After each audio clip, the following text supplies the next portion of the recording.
we finally enter episode 3 in my hypnosis analysis videos. Sorry it took so long. I had other commitments. Anyway, let's talk about the subject for today's video, Disney's Sleeping Beauty. Released on January 19th, 1959, it tells the story of 3 good fairies watching over a princess named Aurora when she has been cursed to die on her 16th birthday by an evil sorceress named Maleficent, and they have been raising her in isolation to try and beat out the curse. However, Maleficent soon ends up finding out where Aurora has been, which is what takes us into the hypnosis scene from the movie. So, with that out of the way, let's dive right in.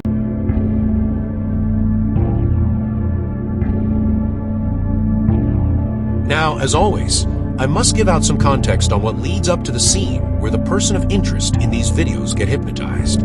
What instigates this is when Aurora finds out about her true identity midway into the film. She is heartbroken on account of how she fell in love with a peasant boy and that she is really betrothed to a prince named Philip of a neighboring kingdom. Now yes, that boy happens to be Philip himself, but she and the fairies don't find that out until later in the movie. On a minor note, it's assumed that because Aurora was so heartbroken at possibly never seeing a man she fell for again, the fairies never bothered to tell her about Maleficent, and therefore Aurora has no frame of reference that her life may be on the line. And when she and the fairies go to the castle in order to reunite Aurora with her birth parents, the fairies decide to leave her alone for a while in order to process this whole mess. Like with the rest of the previous victims on my hypnosis analysis videos, the victim in this situation is put in a very vulnerable position of heartbreak, and as such, she becomes an easy target for any sort of manipulation, such as mind control. This is an effective way of trying to make any potential evil hypnotist gain a mindless victim, and it shows that Maleficent is smart enough to do so. And as such, we segue into the next category.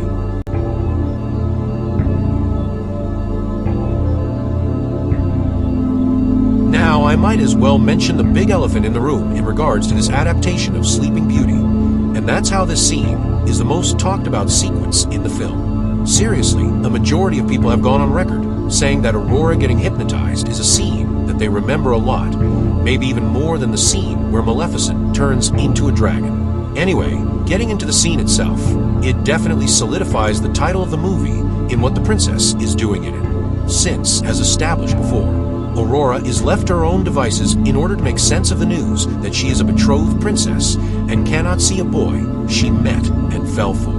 And after a few short seconds, Maleficent immediately appears into the fireplace and creates a glowing green will-o'-the-wisp.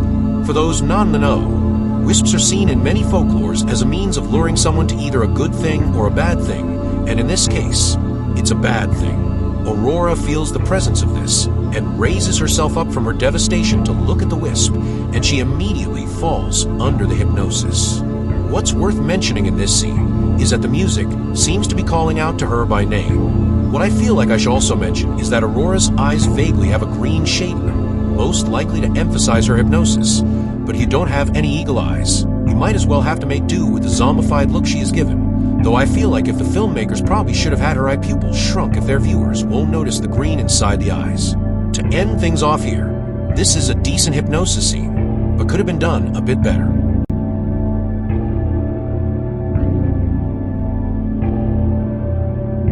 Now, to anyone who knows the movie or the original story by heart, or has even read the title, you might consider it redundant of me to analyze the command Maleficent gives Aurora, since it's so obvious, make her fall asleep.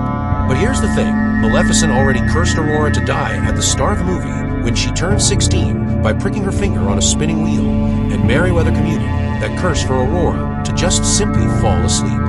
Here, Maleficent simply hypnotized Aurora to follow her wisp and place her finger on a magically formed spinning wheel, since Aurora's father, King Stefan, had all of the spinning wheels burned in an effort to protect Aurora. You could still say the outcome is still the same, and while I see your point, we as the audience have grown fearful during this scene as we see Aurora slowly following the wisp while the fairies race to stop her. And the fact that Maleficent is trying to invoke the sleeping curse is besides the point. It gets even darker when, after the wisp forms into the spinning wheel, Aurora is close to touching it before the fairies call out to her to not touch a thing. This momentarily breaks the trance before Maleficent is forced to take action personally and drag her back into it, and, well, Aurora Aurora becomes Sleeping Beauty. If there are any criticisms I have with this, it's that her ultimate plan seems pretty nonsensical. If you saw my ranking of the villains made by Walt Disney Animation Studios, you'd remember that I called her plan of only releasing Philip when he is an old man to try and break Aurora's curse has no practicality other than Maleficent acting out of sadism. I won't say that a villain being evil just for the sake of it isn't a bad way to write them, but you'd think that there be some kind of structure to their horrific deed. Anyway, Maleficent's evil plan fails. Philip kisses Aurora, the spell on her is broken, and a celebration is held in honor of her return. Now let's add everything up, shall we?